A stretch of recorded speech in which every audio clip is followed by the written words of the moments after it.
هون صارت أعجوبة المسيح الأولى وعرس قانا الجليل. مرحبا بيتنا، معكم الأب هيثم كاهن رعية اللاتين كنيسة الآية الأولى قانا الجليل. هون الكنيسة بتتميز باللوحة الرئيسية اللي هي عبارة عن قصة العرس، وهون بيصير الحوار بين سيدتنا مريم ويسوع اللي بتقول له لم يبقى عندهم خمر، فبيقولها السيد المسيح لم تأتي ساعتي بعد.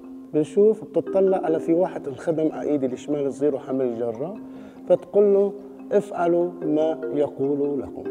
وهون بتتم الأعجوبة، السيد المسيح بيرفع عينه إلى السماء ويصلي ويحول الماء إلى خمر. إذا بنرجع تاريخيا، هون كانت المدينة الأساسية في منطقة الجليل.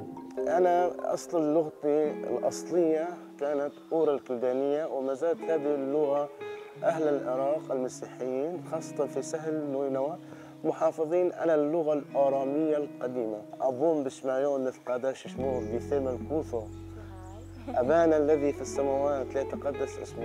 يعني هون احنا عندنا 3 مراحل أو 3 حقب أساسية في تاريخ الأعجوبة الأولى اللي هي السيد المسيح حول الماء إلى خمر. القاعدة الأساسية في هذه الكنيسة عندنا آثار لسيناغوغ المعبد اليهودي، واللي بنشوف هذا الحجر العريق اللي بيكون بنعود إلى الحقبة البيزنطينية. احنا بنحكي بالقرن الثالث الرابع، بما أنه في آثار الكنيسة البيزنطينية بيدل على أنه هون كان العرس، ولهذا في عندنا المرحلة الأخيرة من الحجر اللي يعود إلى آثار لجامع.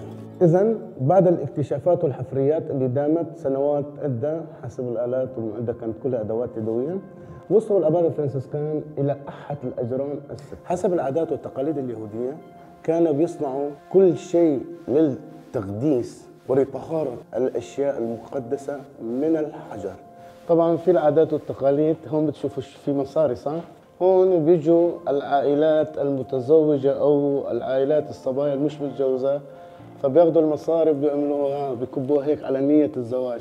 صبايا إذا بدكم تتمنوا عريس تقدروا تيجوا تحطوا هون شكل. اسم الحقيقي هي كانت مدينة قانا الجليل. السيدة مريم العذراء والسيد المسيح جاءوا من الناصرة إلى قانا الجليل.